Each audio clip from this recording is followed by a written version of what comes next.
Espero que vocês estejam preparados para o que vai, como a forma como o Senhor vai responder, se você orou realmente de coração, com essas palavras. Nós estamos numa série que antecede a comemoração da Páscoa, como o Leandro falou, uma das datas mais importantes para nós, e estamos a caminho da comemoração, exatamente aí há 12 dias, mais ou menos, e passamos já por algumas estações, como se nós estivéssemos numa viagem de trem, onde ele vai parando em cada estação, até chegar na estação que é a Páscoa, e já passamos pela estação divina, onde foi acentuado a santidade de Deus em contraste com a nossa natureza pecaminosa, e como a graça de Deus se relaciona conosco através de Jesus Cristo. Paramos também depois na estação confissão. Então, diante dessa santidade, eu reconheço que não existe, então, santidade sem confissão de pecados. Isso, então, me leva ao arrependimento, ao me derramar diante de Deus e dizer que sou pecador e necessito, então, da sua graça. Quando eu me arrependo e tenho o exercício da confissão, normalmente isso acontece na oração, que é a outra estação, que nós vimos também alguns domingos atrás. É a prática de algumas disciplinas espirituais, oração, jejum, leitura, meditação, solitude e assim por diante, que nos mantém vigorosos na caminhada desta vida cristã. Então, na caminhada rumo à Páscoa, somos convidados a desenvolver um relacionamento íntimo com o Pai, da mesma forma que Jesus fazia. E hoje, vamos parar na estação serviço. A estação serviço, vamos olhar para o Senhor Jesus e ver que Ele se entregou totalmente para ser crucificado. Ele veio como servo sofredor. O servo sofredor de Deus a ponto de morrer no meu lugar e morrer no seu lugar. Então nós vamos olhar para tamanho amor e graça de Deus ao ponto de mexer com o nosso ser, com as nossas vidas, e nós então nos dedicamos a Ele. Dedicamos nossas vidas à sua missão, a missão de Deus. Então, hoje, eu espero muito, como igreja, eu faço parte da igreja também, que nós possamos convidar a Deus para nos sondar, para que Ele nos quebrante, ok? Quer dizer, que Ele nos dê um empurrão, né?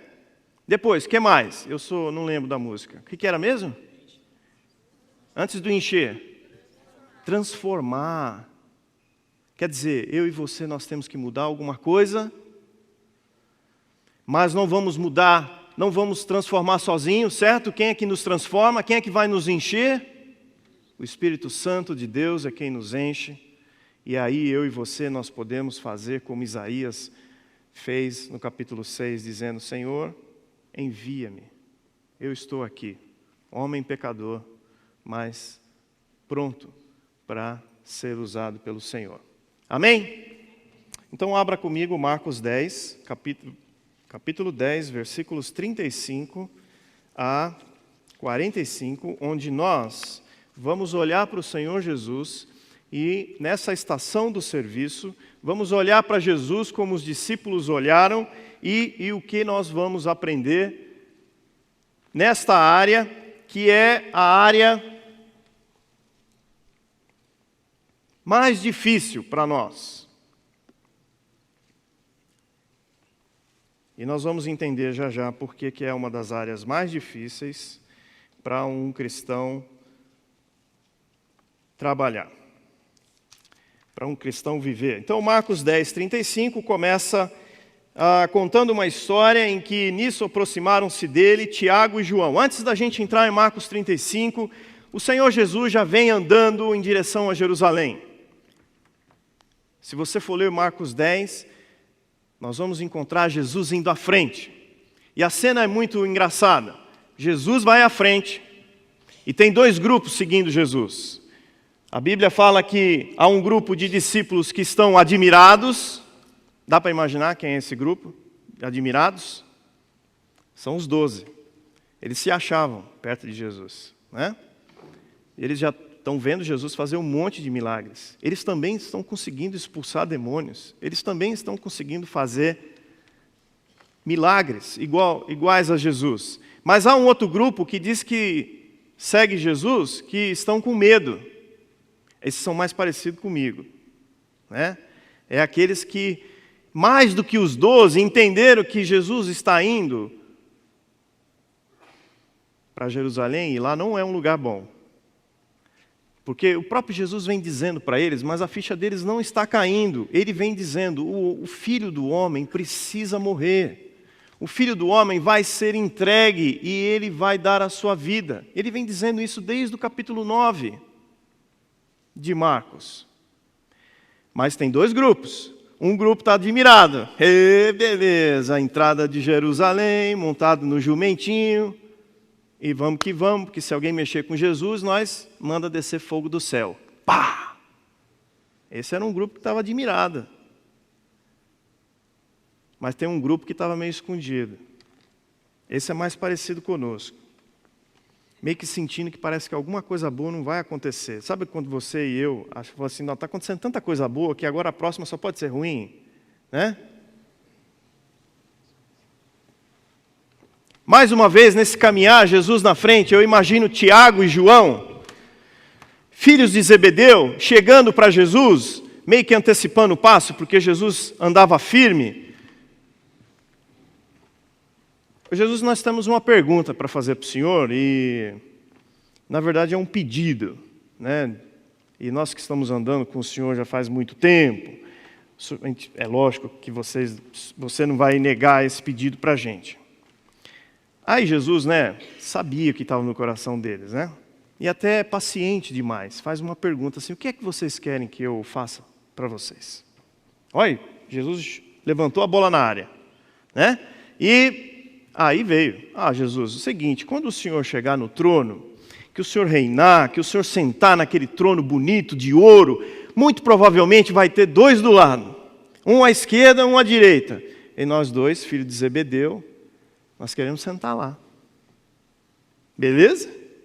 Afinal de contas, nós somos discípulos do Senhor. Nós estamos comendo aqui Só não estão comendo o pão que o diabo amassou, porque Jesus não aceitou o pão que o diabo ofereceu para ele na tentação. Né? Mas, estamos aí prontos para dividir essa glória com o Senhor. Mateus, quando escreve essa história, põe um item interessante. Fala que é a mãe deles que vai perguntar isso para Jesus. Se isso for verdade. Mãe é mãe, não é verdade? Até na hora de honrar o filho, se ela puder dar uma ajudinha, não é mesmo? Provavelmente os meninos foram dizer para ela, mãe, nós estamos com vergonha de perguntar para Jesus. Tem como a senhora ir lá dar olha, tudo marmanjão, tudo 30, 40 anos esses caras mais ou menos. Né? E vai a mãe dos caras lá correr para falar, pedir para Jesus. Mas Marcos relata que eles se antecipam, eles vão falar para Jesus. A resposta de Jesus, então, é uma pergunta. O que é que vocês querem que eu faça? Bom, eles já responderam. E o Senhor Jesus, então, fala assim, primeiro vocês não sabem o que vocês estão pedindo.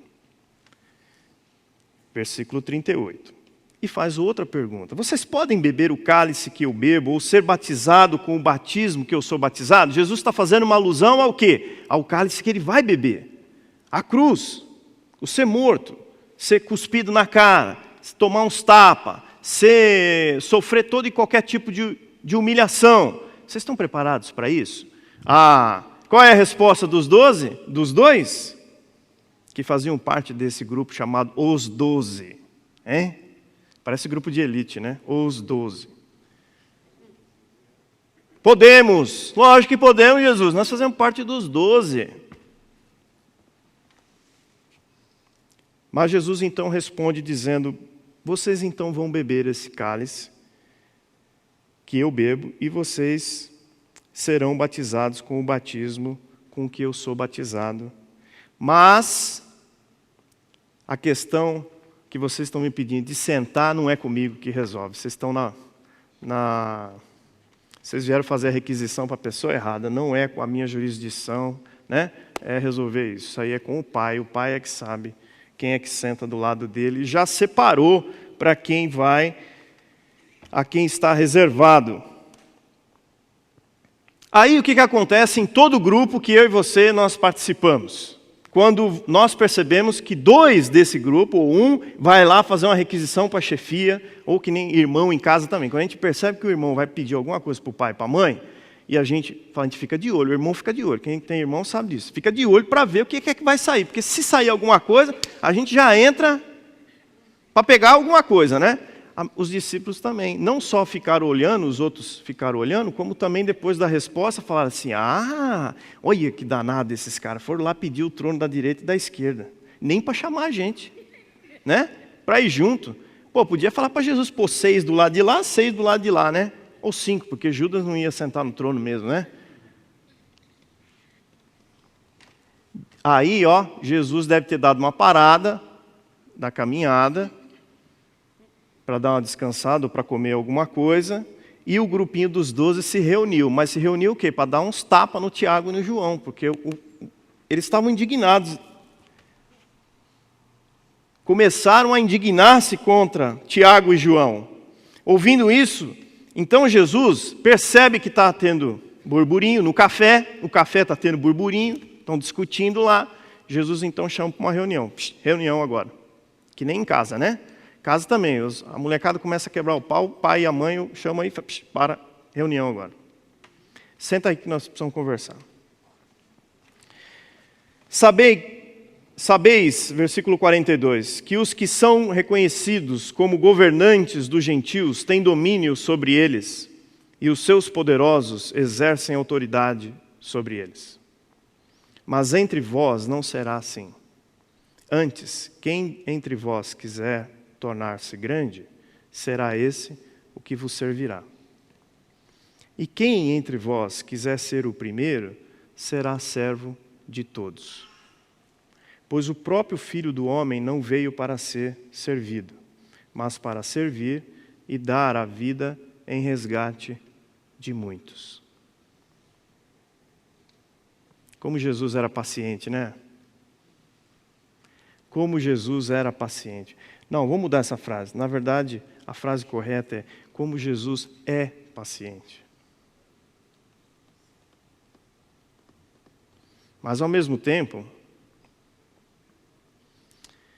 ele quer ensinar algo que já tinha acontecido.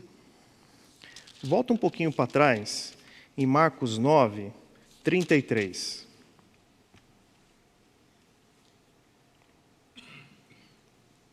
Eles estão lá para trás ainda do caminho, quando, em casa, Jesus pergunta, o que é que vocês estavam discutindo no caminho? Eles ficaram quietos, porque o que eles estavam discutindo não era uma coisa muito boa para estar sendo discutida, pois haviam discutido pelo caminho qual deles era o maior. Então, sentando-se, chamou os 12, de novo outra reunião só para os 12. Se alguém quiser ser o primeiro, será o último e servo de todos. E aí Jesus ainda toma uma criança e usa a criança como exemplo, dizendo que qualquer que receber uma dessas crianças em meu nome, a mim me recebe. E quem me recebe, não recebe a mim, mas aquele que me enviou. Alguns dias atrás, os discípulos estão discutindo a mesma coisa. Eita, como eu e você, nós somos parecidos com eles, não é verdade? Toda hora eu e você, nós estamos se pegando nisso. Quem quer ser o maior? Vamos começar com as relações, por exemplo, familiares. Sempre tem. Se tem mais de 2 pessoas dentro de uma casa, sempre aparece alguém querendo ser o maior que o outro. Não é verdade? Isso acontece, por exemplo, entre os cônjuges, o homem e a mulher. Depois, quando aparecem os filhos, aparece isso também. Sempre tem um irmão. Aí a gente até diz assim, mas é o irmão mais velho. Tem uns irmãos do meio aí que os caras são bravos, meu. Vamos levar isso para o trabalho? Tudo santo lá no trabalho. Ninguém quer ser maior que ninguém, né? Aí dá um erro lá, a pessoa fala assim, eu nunca, não erro. Quem errou lá, pega sempre. Colégio, né? Colégio tem sempre um irmãozinho, uma irmãzinha que apanha todo dia no colégio. Agora inventaram um nome, chamaram de bullying. Na minha época, a gente tomava uns cascudos, ia para casa e ainda ficava quieto. Porque se falasse para o pai e para a mãe, apanhava em casa também. Aí era bullying 2 vezes. Porque a gente tem Os discípulos já estão discutindo há muito tempo quem quer ser o maior. Aí vamos trazer para a igreja? Não, na igreja não tem isso, Cláudio. Oh, aleluia. É só fazer uma reunião, dizer que nós vamos montar um grupo, que já começa alguém, depois de 2 semanas, perguntar quem vai ser o líder desse grupo. Pode fazer esse teste. Monta um grupo. Essa pergunta vai aparecer. Se a pessoa não disser, ela não aparecer dizendo, gente, eu vou liderar o grupo, tá? Isso está em nós. Isso sou eu e você. Tenho aprendido com um pastor que quando a gente é casado, a gente fica tentando vencer o cônjuge com os argumentos, né? E não é só na esfera do casamento. A todo instante eu me pego tentando vencer as pessoas com argumento. Eu me sinto um verdadeiro advogado. Cadê o Ângelo? O Ângelo está aí, advogado. Eu me sinto um verdadeiro advogado. E eu tento ganhar as pessoas pelo argumento. Eu tento, na verdade, dizer para elas o seguinte, eu sou tão mais importante que você. Era o que os discípulos estavam fazendo. E o que Jesus está dizendo para eles é o seguinte, vocês querem se tornar importante, porque afinal de contas eu sei que isso está em vocês. Está no homem, está na mulher o querer ser importante. Então eu vou dizer para vocês como vocês fazem isso. Sejam servos, sejam os mais humildes, sejam os menos importantes. Vocês querem ser o primeiro? Vocês querem sentar no trono à esquerda, à direita? Então vocês devem ser escravos de todos. Não é só de quem você gosta. É de todos. Dura essa palavra, não é? Concordam? Alguém está afim de ser escravo de alguém aqui? É para levantar a mão. Alguém está afim de ser servo aqui? Lembra do lava-pés, a passagem que Jesus faz questão de lavar os pés dos discípulos? Já parou para pensar nessa prática do lava-pés? Imagina Pedro, pescador. Desde a sua adolescência, pescador, pescando com seu pai. Chinelão. Aquela terra árida, seca. Água só do mar. Peixes no fundo do barco, misturando com sangue, escamas, e o pezão lá. 1 dia, 2 dias, vários meses, anos. Não se tomava banho igual a gente toma banho. Pedro, seu pé, Pedro, para eu lavar. Terrível, né? Só aquelas unhonas. Aquelas unhonas do dedão assim, parece uma cabeça de cobra, aquele negócio feio, horrível. Né? Quem vem do interior sabe bem que é isso, né? A gente jogava bola lá, arrebentava todos os dedão. É humilhante, gente. É humilhante. Para os 2 lados. Eu lembro uma vez que um pastor, Daniel Lima, está hoje em Porto Alegre, ele fez um exercício aqui com a gente, com a mocidade, e ele chamou a liderança e postou a liderança assim, todo mundo lá. O Tuca deve lembrar disso. E aí tinha um dos meninos lá, e ele falou assim, vou lavar o pé direito de cada um de vocês. Por favor, pé direito para fora. E um dos meninos pôs o esquerdo. Pá. Aí a galera aí já percebeu. Falou, só o cara ali que pôs o pé esquerdo e o direito. O cara não sabe, tem problema de lateralidade, né, cara? Depois que acabou a experiência, e o pastor quando chegou e falou assim, era o direito. Ele falou, não, mas vai ser o esquerdo. Aí depois ele contou para a gente, a meia do direito estava furada. Ele não ia tirar a meia lá com o dedão furado aparecendo, né? Ele ia passar vergonha. Isso é ser servo. É fazer algo que, aos nossos olhos, é humilhante. É para quem é menor. É para quem está lá embaixo. E o que o Senhor Jesus está dizendo é, eu e vocês, nós deveríamos repensar a nossa forma de querer ser importante e de querer ser o maior. Então é sendo servo e se tornando escravo de todos. A igreja é a comunidade do reino de Deus na terra. Ela é formada por todos aqueles que creem que Jesus Cristo é o Filho de Deus e que Ele pagou o preço na cruz por nossos pecados e ressuscitou ao terceiro dia. Eu e você, nós sabemos isso de cor. Amém? Você crê nisso? Eu também creio, mas de vez em quando a gente esquece. Se a igreja é a comunidade daqueles que creem no Senhor Jesus, então eu e você, nós somos discípulos de Jesus. Concordam? Está vendo? O sim já está diminuindo. Porque vocês estão vendo que o bicho vai pegar, né? Então, o que Jesus acaba de chamar os discípulos, e que eu e você nós somos enquadrados, é que nós também somos chamados para ser servos. Se eu e você nós desejamos que o Senhor Jesus seja o nosso mestre, e eu e você, nós temos esse discurso muito na boca. Temos que ser discípulos de Jesus, nós somos discípulos de Jesus, porque Jesus pagou o preço na cruz, no meu lugar, Ele ressuscitou ao terceiro dia. É o que nós vamos comemorar na Páscoa.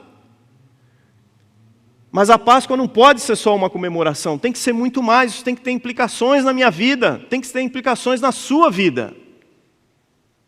Então nós somos chamados para ser servos. A igreja é chamada para ser serva. Olha que interessante, gente. Quantas vezes você e eu já paramos para pensar, para que serve igreja?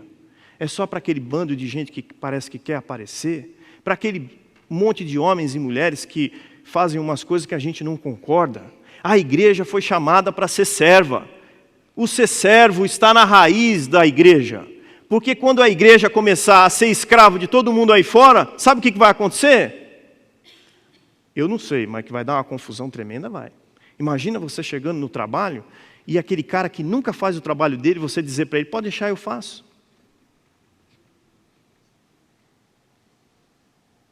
Já pensou chegar em casa, o seu filho chegar em casa e falar assim, papai, mamãe, pode deixar, eu levo o cachorro para passear hoje?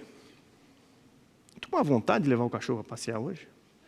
Nossa, se eu ouvir isso em casa, eu acho que eu caio para trás. Você já pensou alguém chegar aqui na igreja, no culto das 18h30, lá atrás, e dizer assim, eu quero servir, eu quero recolher a salva. Eu quero recolher a salva. Eu quero. Já viu como é que é feita a distribuição? A distribuição é assim, o rapaz fica escondido ali, porque se você vê ele vai pegar você para recolher a salva. Então a galera entra aqui assim, ó, rasante, por baixo do radar, assim, ó, e senta. Pá, sentei. É isso que a igreja foi chamada. É para essas coisas que nós fomos chamados, para ser servos. Agora, o ser servo está relacionado ao meu relacionamento com Jesus. Esse é o ponto crucial. Eu posso descrever para vocês aqui agora uma série de oportunidades que nós temos, por exemplo, na igreja aqui para você servir, para você brincar de servo. Mas se não for pelo Espírito Santo, não vai dar certo. Você vai desistir, como eu já desisti muitas vezes de fazer algumas coisas aqui. Mas a igreja é uma boa escola. Nós somos chamados para ser servos daquela porta para fora. E aqui dentro, nós temos oportunidade de aprender a servir as pessoas. A igreja é uma escola de servos. É aqui que a gente, às vezes, tem a primeira experiência do servir. É aqui que a gente tem a primeira experiência de dizer para as pessoas, eu sou menos importante que você. O que é que você quer que eu lhe faça? É aqui dentro. Vai ser bom essa experiência de você servir aqui? Toda experiência tem um lado bom e um lado ruim. E eu vou contar alguns lados bons dessa experiência. Sexta-feira, 10h30 da manhã, estamos aqui no escritório. Foi o ano passado isso. Chega um homem com 2 bandejas debaixo do braço. Uma, ele tem um pernil que ele assou durante a quinta-feira inteira. Pernilzão. Aquele assim, com aquela cascona de couro assim em volta. Aquilo estava até desmanchando, porque ficou o dia inteiro assando.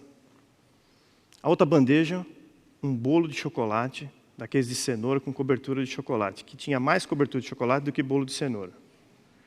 E não sei como ele estava trazendo isso, tinha ainda um saco, devia ter uns 30, 40 pães dentro daquele saco. Pãozinho francês. Chegou aqui no nosso escritório.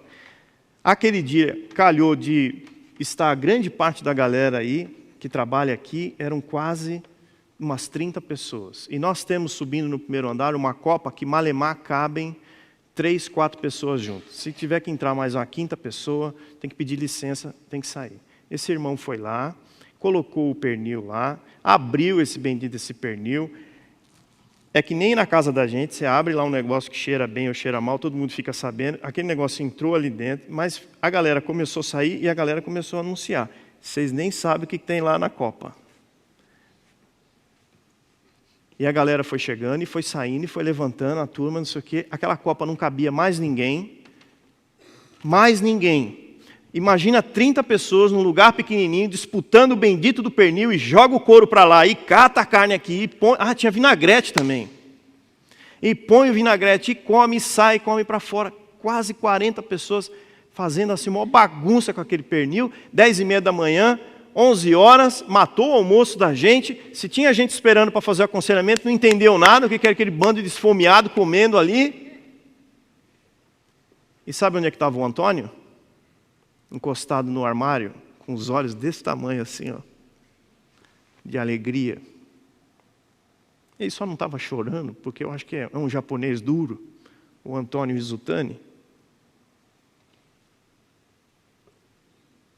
Imagina quanto esse cara não gastou o dia inteiro para fazer um pernil. Para quem? Para metade, mais da metade ele não conhece. Ele nem sabe quem é. Tinha gente ali que nem sabia o nome. Isso é o lado bom de servir. Né? Mas domingo passado, por exemplo, tem um lado ruim. Domingo passado, por exemplo, a gente recebeu 3 reclamações do estacionamento.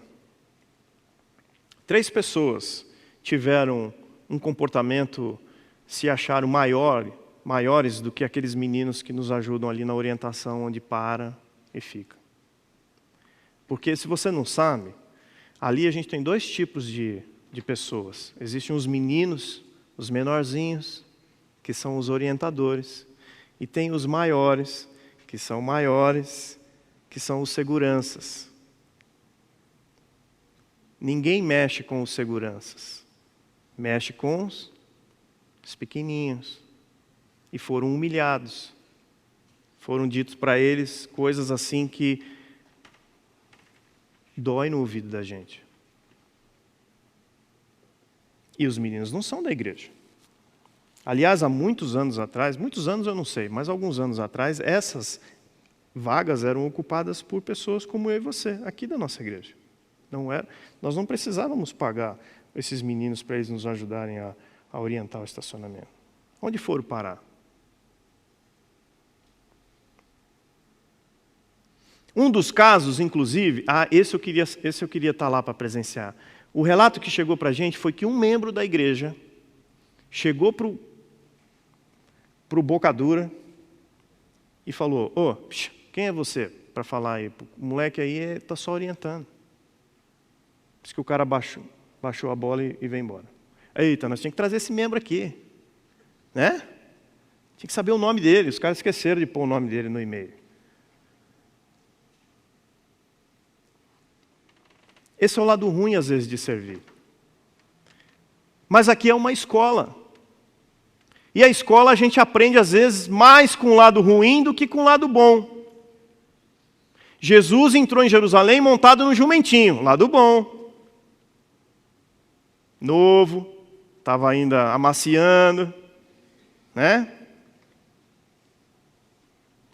Mas a vida de Jesus só teve um momento talvez bom, era quando ele sentava para comer e o jumentinho, o resto foi pauleira. O servir na igreja é assim, mas esse é o mandamento, esse é o chamado de Jesus. Por isso que eu e você, a gente precisa, o exercício a que nós somos desafiados hoje é, Senhor, sonda o meu coração, o que é que eu estou fazendo na igreja? Senhor, me quebra o meu coração, me tira do lugar. Senhor, me transforma, porque muitas vezes eu e como os discípulos eu quero ser servido. Senhor, dá para o Senhor arrumar um lugar bem legal quando o Senhor for reinar para eu estar sentado? Eu quero sentar na igreja no melhor lugar que eu posso sentar. Eu quero que a luz esteja ótima, que o louvor seja muito legal, que o pastor fale aquela palavra assim, que era aquilo que eu queria ouvir. Ou, na melhor das hipóteses, o que minha esposa deveria ouvir, mas ela não veio hoje, um amigo. Se o fulano estivesse aqui hoje para ouvir aquela mensagem que o pastor pregou. Eu quero chegar aqui, quero que o meu filho fique lá numa sala onde eu sei que ele vai ficar muito bem amarrado, vão dar comida pelo menos a cada 15 minutos para ele, e quando eu voltar ele vai estar bem. A gente nem sabe o que acontece lá. Eu brinquei aqui dizendo que é amarrado, mas não é amarrado não. Mas como eu e você a gente não vai lá ver o que está acontecendo, pode ser que eles amarrem mesmo.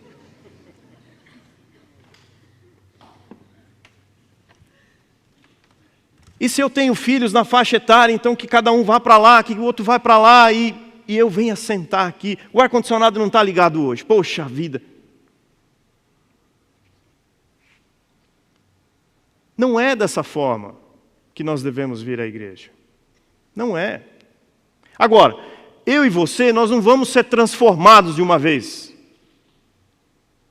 O relacionamento, os discípulos andavam com Jesus e o meu caminho com Jesus, o seu caminho com Jesus, o nosso caminho com Jesus, ele é por etapas. Nós vamos aprendendo. E vamos experimentando. O convite é para a gente experimentar. Porque se hoje o infantil, que é de 0 a 10 anos, precisa de voluntários, porque no culto das 18h30, vocês sabiam que é tudo junto? De 4 a 10 anos agora à noite? Vocês sabiam? Imagina seu filho de 10 anos junto com o de 4. Ô irmãozinho querido, vem aqui que você vai aprender uma palavra boa. Você sabia? Mas sabe por que não tem? Porque não tem quem levante a mão e fala assim, eu apanho, quer dizer, eu cuido dessas crianças. O convite é para experimentar. Você vai ficar com as crianças, estou dando um exemplo aqui, mas tem vários. Vai ficar com as crianças uma noite. E olha que nós estamos diminuindo o tempo aqui, né? Está saindo no ofertório. Nós estamos facilitando a vida. Se você voltar arrebentado e sair de lá dizendo assim, Clauber, não comigo não é com crianças, aleluia, joia, é o primeiro passo, valeu, você já sabe que o seu negócio não é crianças. Clauber, eu vou ajudar na recepção. Eu vou entregar boletim lá. Tá bom. Passado 10 minutos, você dormiu lá entregando o boletim? Se você chegou agora à noite preocupado com o jogo de futebol, porque tinha não sei o que, tarará, tarará, e você nem sabe onde está o boletim, e você recebe a pessoa e fala, boa noite para você, né? Meu time perdeu, não sei o que, entra aí logo, vai. Não é, recepção não é o seu lugar.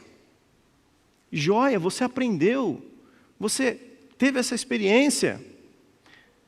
Às vezes eu recebo e-mail, a Lilian está sentada ali atrás, ela recebe e-mail também, ela assim, Clauber, eu quero ajudar. Tá bom, quer ajudar na igreja? Então tá bom, então vem aqui, ó. A gente tem homens, mulheres, crianças, adolescentes, pré-adolescentes.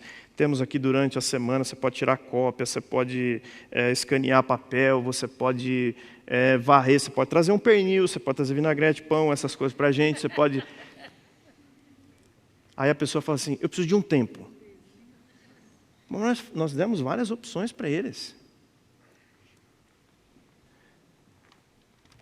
O Filho do Homem não veio para ser servido, mas para servir. E como é que termina o versículo, queridos? E fazer o quê? Dar a sua vida.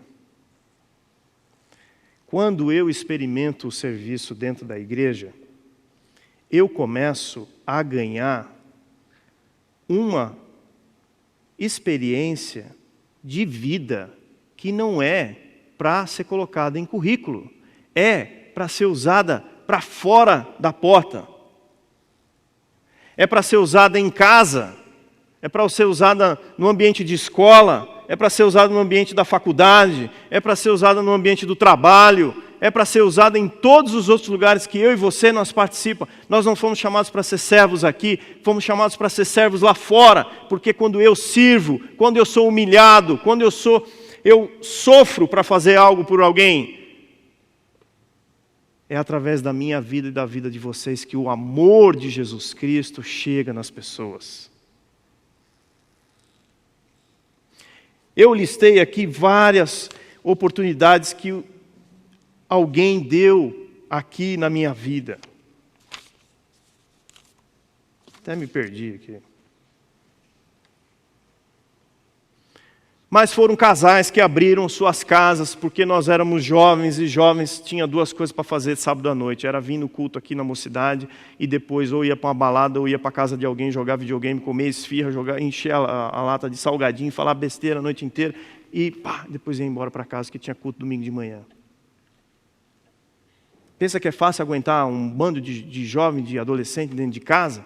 Teve casais na minha vida que fizeram isso vários anos. Dá trabalho. Eu lembro que minha mãe, ela ficava injuriada, que às vezes ia na casa e tinha uma mesinha de centro, os meninos iam lá, a primeira coisa que era, sentavam no sofá e o pezão na mesa de centro. Minha mãe ficava doida. A gente até falava para o cara, é melhor você tirar, porque você não conhece a minha mãe, ela vai pegar pesado. Mas a gente tem que morrer, a gente precisa dar, nós somos chamados a dar as nossas vidas. Dentro de casa, homens, quantas vezes você lava a louça por dia? E não é só homem casado não, vamos jogar aqui para todo mundo. Filhos, quantas vezes vocês lavam as louças em casa? Mas se o serviço mais... Começa. Mas o que eu estou querendo chamar a atenção de vocês é que às vezes isso começa aqui. Porque quando o Leandro, por exemplo, faz uma reunião com os adolescentes, sempre sobra uma limpeza. E o cara vai lá todo alegre, limpando, ele limpa. Ele fala, o Leandrinho mandou, eu limpo. Está faltando pano, ele arranca a camisa, ele põe no chão e ele limpa. Mas em casa, nossa, cara, que preguiça, nossa, minha mãe quer me matar, cara. Minha mãe acha que eu sou. Mas é aqui que começa a primeira experiência de servir. A primeira experiência em que eu e você, a gente ouve alguém falar assim, o que você está fazendo está muito errado. Semana passada, uma das nossas funcionárias de limpeza teve um ataque epilético e caiu no chão. E ela se machucou toda.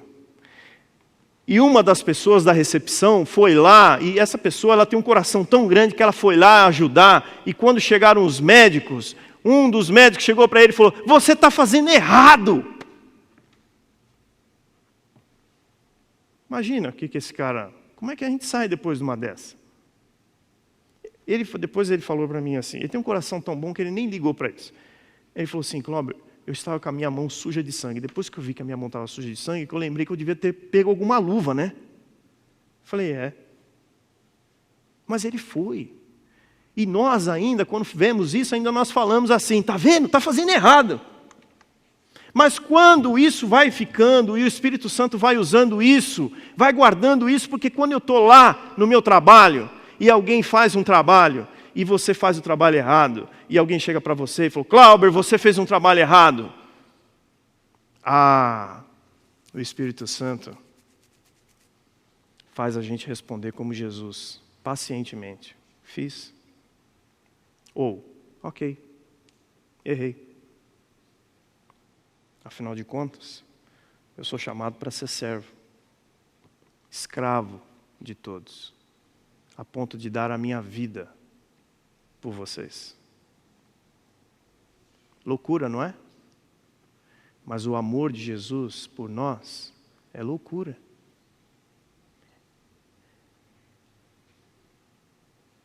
Imagina uma pessoa que... Hoje eu não sei você, mas eu recebi um abraço hoje de manhã, no culto das 9 horas, de uma pessoa da recepção, que valeu o culto.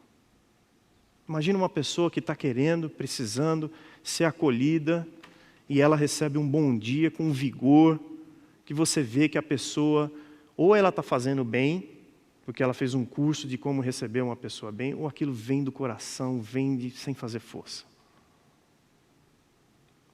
A escola está aberta. A escola tem vagas. A escola, aliás, tem muitas vagas. Temos aqui muitas oportunidades de você experimentar. E não tem idade, não tem tempo de vida, não tem requisito necessário. Essa escola que o Senhor Jesus chama a nós todos os dias, você não precisa passar por nenhum treinamento.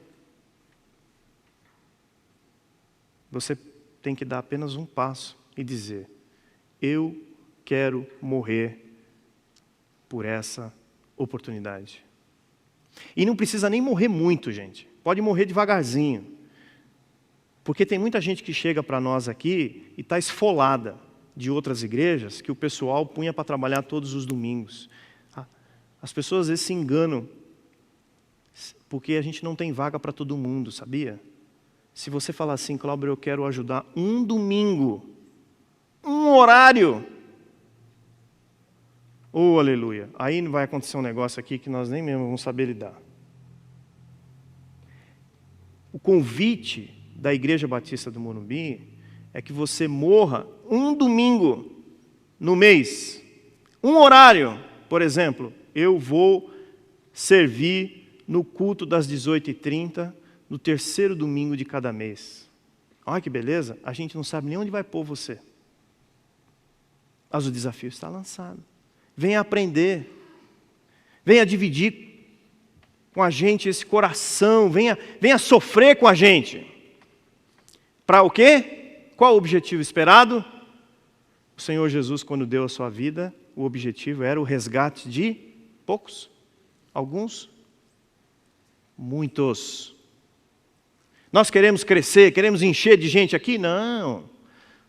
Nós queremos discípulos de Jesus. Nós queremos aprender e dividir esse amor do Senhor Jesus. Esse é o desafio, queridos. Morra pelas oportunidades. Venha aprender conosco. Venha ser um discípulo de Jesus. Amém?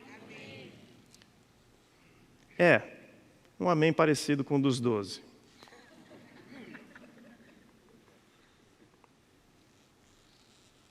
Amém?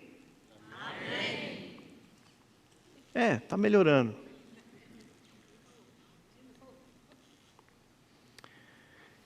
Vai acabar o culto, eu vou lá no Espaço Conexão.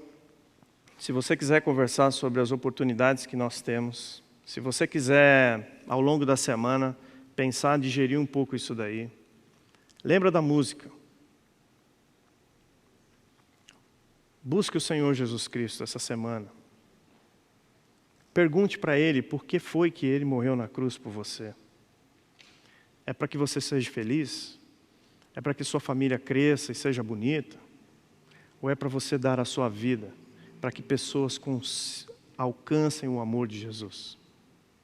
É dura essa palavra? É dura, mas foi para isso que nós fomos chamados. Foi para isso, porque a alegria não está aqui. A alegria está no novo céu e na nova terra. Essa é a nossa esperança. E aqui, nós temos que levar esse amor que eu e você nós temos. Senhor nosso Deus, obrigado porque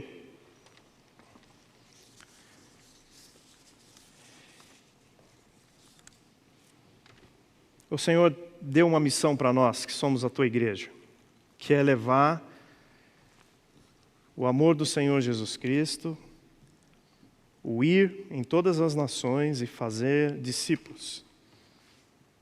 E o discipulado às vezes começa comigo, começa uma experiência minha, para depois eu começar então a ter alguém andando do meu lado. E muitas vezes essa experiência acontece aqui na igreja. Talvez o desejo do Senhor seja que sejamos uma comunidade de servos. Uma comunidade que só pensa no outro. Uma comunidade que deseja dar a sua vida, como o Senhor Jesus deu a sua. E foi por completo, não foi metade. A minha oração é que o Senhor, através do teu Espírito, mexa com alguns de nós aqui, para que a gente possa deixar de ser servido, da busca pelo ser servido, e que passamos para um estágio do servir. E que o Senhor também seja com aqueles que vão receber esses, porque é preciso sabedoria para receber os que estão dispostos a servir. No nome do teu Filho Jesus é que oramos. Amém.